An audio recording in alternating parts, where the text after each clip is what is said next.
friends, I am Arpit and I am here with today's analysis. Today is 8th of February and we are going to deal with two very important topics which are in news. The 15th Finance Commission recommendations. Southern states, particularly Karnataka and Kerala, are not happy with these recommendations because the taxes devolution to these states have comparatively reduced from the 14th Finance Commission recommendations. Finance Commission, which happens to be a constitutional body set up under Article 280 of the Constitution, decides how much devolution has to be done by the center to the states on all the tax receipts. The overall figure is 41%. Center has to devolve to the states, but the individual eligibilities of Karnataka and Kerala have reduced. That is why they have been protesting against it. Yesterday was the protest by the Karnataka government. Today is a protest by the Kerala government on the Jantar Mantar in New Delhi. Next is the three-stage ceasefire plan by Hamas. October 7, Hamas attacked Israel. And after that, in retaliation, Israel has launched an all-round attack on Hamas. Now Hamas wants to implement ceasefire because a lot of losses have been inflicted on their side. A lot of people have lost their lives, a lot of people have become homeless, children are not able to go to the schools, and that is why this compromise situation is there. This ceasefire plan was brokered by Qatar and Egypt. What has been Israel's response to this? Israel is saying that we are not going to follow or adopt this kind of ceasefire plans. We are going to, go for an all-round victory over Hamas, and we are just about to reach the end. The Israeli Prime Minister is facing a lot of pressure from the rightist Israelis and those people or those families, whose family members have been taken as hostages by Hamas. This happens when US Secretary of State visited Israel, and on that day Israel rejected this ceasefire plan. So let's look into the details and we'll get to know this. Now the entire Karnataka government under Chief Minister Siddaramaiah is in Delhi or was in Delhi yesterday, and today the similar kind of situation is being created by the Kerala government. Reason: less devolution of taxes by the center to these states as per the 15th Finance Commission recommendations. This 15th Finance Commission actually recommended less recommendations or less devolutions for these states. But these states are non-BJP ruled states. BJP is in the center and hence they are claiming that BJP in the center is responsible for devolving or devoluting less taxes to the non-BJP states. However, notable over here is that the previous government in Karnataka, which was here last year, the B.S. Yediyurappa government, was also contesting against the less devolution of taxes by the 15th Finance Commission. This clearly testifies that this is not discrimination and this is the stand of the center as well. Now, in this particular topic, we will look into the details that what are they demanding and what are they claiming that these losses are done to us or these losses are there because of what all factors. Now, let me tell you, 15th Finance Commission. The Finance Commission is basically a constitutional body formed under Article 280 of the Constitution.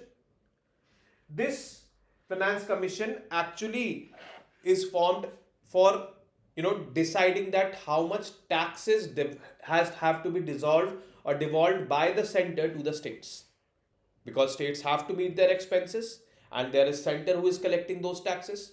All the taxes cannot be spent by the center. It has to be devolved to the states. And this Finance Commission, this 15th Finance Commission, said that 40% of the total taxes collected by the center have to be devolved to the states. Now, in this 41%, all those 28 states and 8 UTs in the country have their share.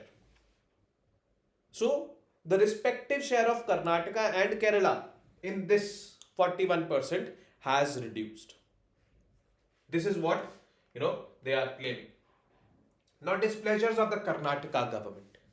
What have been the displeasures of Karnataka government? First, we'll pick up this. Now, as you can see, this image behind me is basically the Chief Minister of Kerala. A campaign named as My Tax, My Right has been initiated or has been launched. And Chalo Delhi. There were full page advertisements given by the Karnataka government in the national newspapers, and according to those, this was the, I would say, tagline, Chalo Delhi. We received just rupees 12 to 13 from the center for every 100 rupees contributed by Karnataka. This is what their claim has been. Means Karnataka is contributing more but getting less out of those pools. This disproportionate return of Karnataka has become a major cause. And it is not only Karnataka which is impacted due to it. It is believed that Karnataka, Kerala, Tamil Nadu, these three southern states where the non-BJP government is there in those states, they have been impacted. Yesterday in the parliament, the Prime Minister was also talking about it and saying that the opposition party is actually trying to divide India on this north-south divide. They're trying to develop this narrative or create this narrative which is actually aiming at dividing India. And it was in reference over here. The southern states which have come together on this pretext of less devolution of taxes. The issue is the 15th Finance Commission recommendations had angered Karnataka and other southern states. Now since we are discussing Karnataka's case, so we'll take up Karnataka. The 15th Finance Commission shrank Karnataka's share in the divisible pool of taxes from 4.71% to 3.64%. So total 41% states. Out of this 41% given to the states, according to the 15th Finance Commission recommendation, 3.64% goes to 3.64% of 41%. Now when we are considering this, we'll take this as a whole, and 3.64% of this total amount goes to Karnataka. Earlier it was 4.71%. And this drop is around 22.5% less than it received under the 14th Finance Commission. So comparatively with time, Karnataka's share has reduced, and this is what Karnataka is claiming. Now when the Finance Commission obviously gave recommendation, they knew that the share of Karnataka is being reduced and share of other states also like Kerala also have been reduced. And this was contested by the previous B.S. Yediyurappa government as well, and B.S. Yediyurappa government was a BJP government. So kind of a remedial measure or kind of a remedial recommendation given by Finance Commission at that time were 2-point recommendations that Karnataka's share has been reduced. So we can compensate Karnataka in two ways. First is a one-time grant of rupees 5495 crore from 2020-21 fiscal. This can be given one-time grant. And second is rupees 3000 crore for development of peripheral ring road around Bengaluru. Bengaluru is too congested. And rupees 3000 crore for development of water bodies around Bengaluru. Water bodies around Bengaluru have dried up, and this is basically some ecological, I would say, disaster over there. So total 3000 plus 3000, 6000 plus 5495 means 11,495 crore rupees additional should be allocated to Karnataka. But the center rejected both these recommendations meant to aid the state. So this is what the remedial measure recommended by the Finance Commission for Karnataka was rejected by the center, which clearly says that all the recommendations made by the Finance Commission are not binding on the central government. Karnataka estimates the losses, at total 1.87 lakh crore rupees. And how this has been estimated, we will look into this. There are 4 5 points where we will look into this. Now, Karnataka says that its share in the GST, goods and services tax devolution, reduced almost by a quarter. Karnataka has projected the losses due to this at rupees 62,098 crore rupees between the years 2020, 21 and 25, 26. Second, again, with respect to GST only, GST was implemented in 2017. When GST came into picture, many indirect taxes levied by the states or the center, they were subsumed in GST. States earlier were earning through those taxes. It was a source of revenue for the states. Now it was told by the center to the states at that time in 2017 that whatever your losses will be there, because now you will not be collecting those taxes, it will all be collected under GST. And whatever your losses will be there, we will be compensating those losses for the upcoming 5 years. That is till 2022. We will be giving you the compensation for that. And during COVID years, especially, the GST earnings of the government was also impacted. So technically speaking, they should have extended this 2022 to at least 2024. But the central government did not extend this 5-year bracket where it had to compensate the losses of the state governments. It was finished off in 2022. So let us see what Karnataka has to say.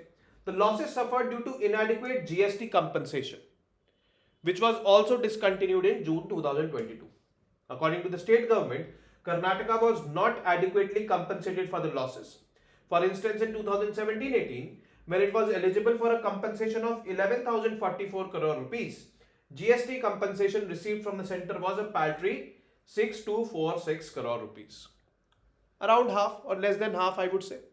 Similar kind of shortfalls were recorded till this was discontinued. Means this is the only example of 2017-18, but till 2022, similar shortfalls, means less amount was devolved to or less amount was compensated to Karnataka as part of that GST compensation scheme. Now the third category which Karnataka is contesting is, Karnataka is saying that the central government has looted using cesses and surcharges. Cesses and surcharges are basically tax on tax. And this tax on tax or cess or surcharges is taken for a certain purpose, like Swachh Bharat cess. So the amount collected from that cess will only be used for implementing the Swachh Bharat Abhiyan. Like the government used to collect education and higher education cess. That cess is basically only for higher education. So there's a particular purpose. Now, what the Karnataka government has says is saying that the central government used cesses and surcharges to loot us.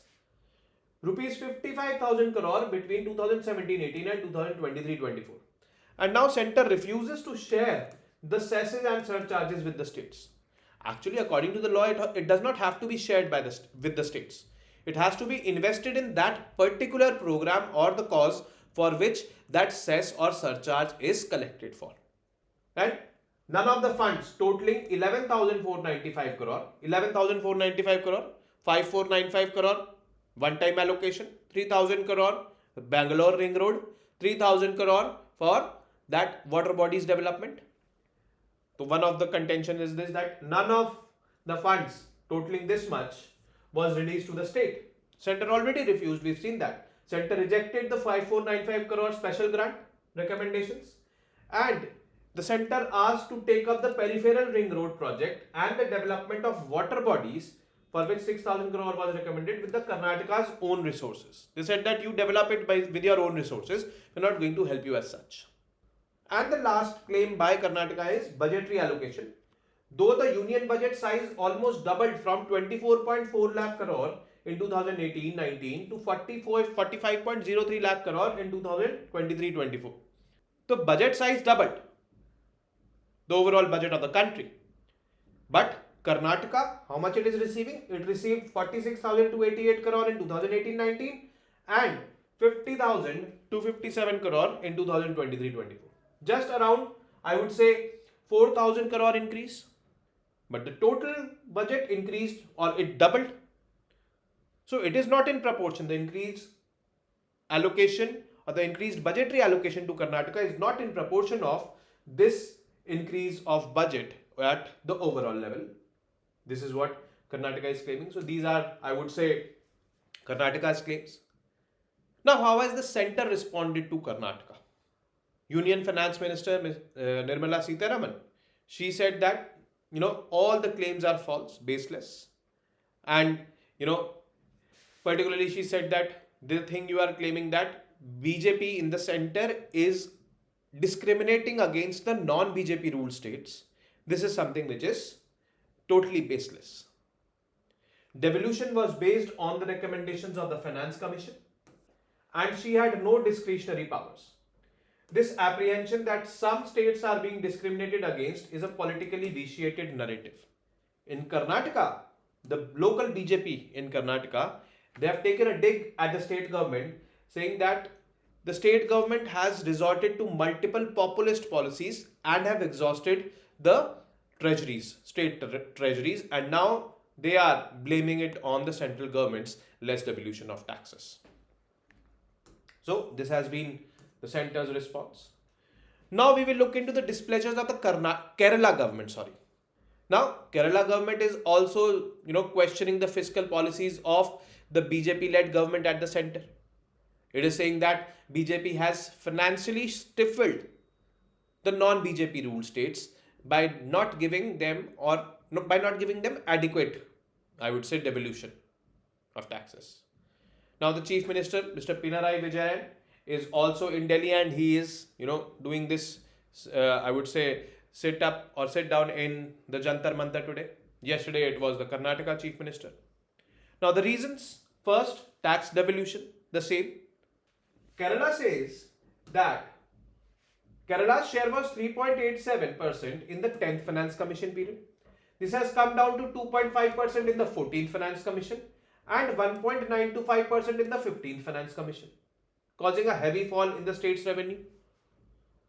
Kerala claims that the center has made a curtailment of 57,400 crore in the state receipts in the current fiscal alone. Kerala also has this problem with GST compensation 2017 till 2022, 5 years, where the losses incurred by the state governments due to subsuming of all the taxes, indirect taxes in the goods and services tax, had to be compensated by the central government for 5 years. Kerala state government is also not happy with that. Kerala state government says that the state was deprived of a major source of revenue, that is 12,000 crore rupees this year also, because of the cessation of goods and services tax compensation from June 2022. So June 2022 it finished, and it's saying that it was not done properly. Now another issue which Kerala has picked up, we need to understand this issue very well, and I also covered it under the budget video. As I said that the center provides a special capital assistance to the states. 50-year interest-free loans, you don't have to pay interest. You take loan for 50 years, build up capital assets like roads, ports, or whatever capital assets you want to build up, and you repay that back to the center without interest. 50 years time you have. You have to create capital assets out of this, or implement the schemes, policies and all. Kerala says that the guidelines are not practical with respect to this 50-year interest-free loan given by the center to the states. Kerala had submitted proposals for financial assistance under the scheme, but it did not comply with some norms. Because center has said that you have to comply with the norms, then only this will be given, this loan, interest-free loan. And some norms, particularly the branding or naming of 5 centrally sponsored projects. Centrally sponsored schemes are those schemes which are formulated by the center, but they are implemented by the state government machinery. The funding for that particular schemes and all is shared between the center and the states. The proportion of sharing can be different for different schemes. Generally it is 50%, 50%, 50-50. But there are some schemes like the midday meal scheme and all, where 60% is borne by the center, 40% by the states. For the centrally sponsored schemes being implemented in the northeast states and the hilly states, 90% is borne by the center, 10% by the states. This is there. Now 5 centrally sponsored schemes in Kerala, their branding or their naming, that was the bone of contention. These are Swachh Bharat Mission, Grameen, Ayushman Bharat Health and Wellness Centers, Pradhan Mantri Awas Yojana Urban, Poshan Abhiyan and National Health Mission. Now Kerala is against co-branding of these projects. Actually, the central government is saying that these are our schemes, we are contributing, you are contributing, there should be co-branding. So Kerala is saying that why should we co-brand? These should be, since these are implemented by us, so our government should be, taking the responsibility of it or taking the credits for this. So Kerala is against co-branding of these projects as the state is contributing 40% of the share in majority of these schemes. Now this results in delayed transfer of both capex and central share of centrally sponsored schemes. So this is something which is a norm which Kerala is not following, and Kerala is saying that why should we follow co-branding? Since we are implementing it, we are also contributing around 40%. So it should be, a credit should be given to us solely. But I don't think so this is justified, because the center is also paying 60% more than you. You are implementing it. But co-branding should be there. Actually, ultimate losers will be people over here, because they'll not be able to get benefits out of these schemes in these states because of this conflict between the center and the state. Now, what are the parameters considered by Finance Commission? So we've seen, the story of 14th Finance Commission, 15th Finance Commission, how the devolution has decreased for Karnataka and Kerala. In Kerala's case, so we've seen it from the 10th Finance Commission onwards, how the devolution has been decreased. Now, the Finance Commission decides multiple parameters or considers multiple parameters for deciding these devolutions to the states. So 41% and 59% is something else. That is decided by the, I would say, Finance Commission. But out of that 41% pool, how much should be given to which state, that is also decided by the Finance Commission. And for deciding that, certain parameters are taken into account, like the state's total area, first of all, population of that state, forest cover in that state, and its efforts at population control. Now Kerala, Karnataka, or all these southern states, they have taken adequate measures for population control since long. And now population has been controlled in their states. Population growth has been controlled in their states. The total fertility rate is below 2 over there. Population aging has kicked in, which is basically a feature of developed societies. And these southern states, they are economically well off, literate, aware. So, according to these parameters, tax devolution has also reduced over them, to them. But here Kerala says that its effective birth control measures have actually contributed to the fall in allocation of central taxes. Actually, they did something good, but due to which they are kind of being punished. Less devolution of taxes. The states wants the center to consider second generation development problems, which are there now, like population aging is a second generation development problem, growing the proportion of elderly population, lifestyle diseases. These are now there in Kerala, and to tackle these situations or these new age problems, they need funds. So it should not be like funding should be reduced. This is what the argument of the Kerala's government is. So it is like this. And now the last piece of news, that is 3-stage ceasefire plan by Hamas. Devastation immense, killings immense, overall losses extremely immense. There are no words actually, but yes, humanity is at loss actually over there. And now in this, Hamas, who started the war on October 7, has proposed a 3-stage plan to halt its conflict with Israel. This 3 stages will be implemented within a period of 45 days each. Means for the first 45 days, stage 1 will go, second 45 days, stage 2, and the third 45 days, stage 3, in total 135 days. Now this 3-stage ceasefire plan was mediated by Qatar and Egyptian mediators and cleared by Israel and the US. Israel was there in clearing it. But what is Israel's response now to that? Israeli Prime Minister Benjamin Netanyahu said on Wednesday that total victory in Gaza was within reach, rejecting the latest offer from Hamas for a ceasefire to ensure the result or return of hostages still held in besieged enclave. He's saying that no, I'm not going to accept this now. But this three-stage plan was there, approved by Israel also. But what happened? Why Israel changed now? Because the Israeli Prime Minister has been receiving a lot of pressure from its rightist population and especially from the family members of those people who have been taken as hostages by Hamas. So Israeli PM rejects the Hamas truce terms, vows to fight until the absolute victory. Benjamin Netanyahu's comment came shortly after meeting the visiting US Secretary of State Antony Blinken. He said that surrendering to Hamas delusion demands will not lead to freeing the captives.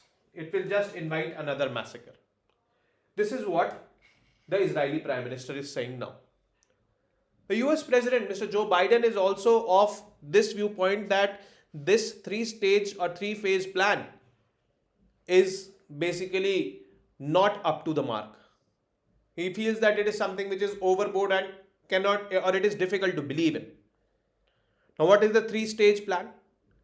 In phase 1, the women hostages, the children, boys under 19, and the sick and the elderly will be released in exchange of Palestinian women and children in Israeli jails. Israel will withdraw its military for populated areas, and reconstruction, especially of hospitals, will begin in Gaza. This is going to happen in the first 45 days in phase 1. Phase 2, other male hostages will be released because in the first stage, women hostages, all the women hostages and boys under 19, they are released, means women and children, and the elderly. Other male hostages will be released and Israeli troops will withdraw from all of Gaza in phase 2. This is what the demand is. Then, in phase 3, bodies and mortal remains of those killed on both sides will be exchanged. This is basically the three-phase ceasefire plan proposed by Hamas to Israel, currently being rejected by Israel, clearly depicting that the war is on. So, this needs to be taken into consideration. It needs to be more practical, or Israel and Hamas should sit on the table together along with USA, Qatar and Egypt, those all who have either approved it or mediated it, and find out a practical solution as soon as possible. Because humanity cannot afford more losses over there. It is already at an all-time low. So, this needs to be taken care. And with this, I end today's session. I will be meeting you tomorrow now with more such informative news pieces. Till then, you guys very well know what to do. Keep studying, keep reading, keep writing, and most importantly, keep revising. Namaste. Jai Hind.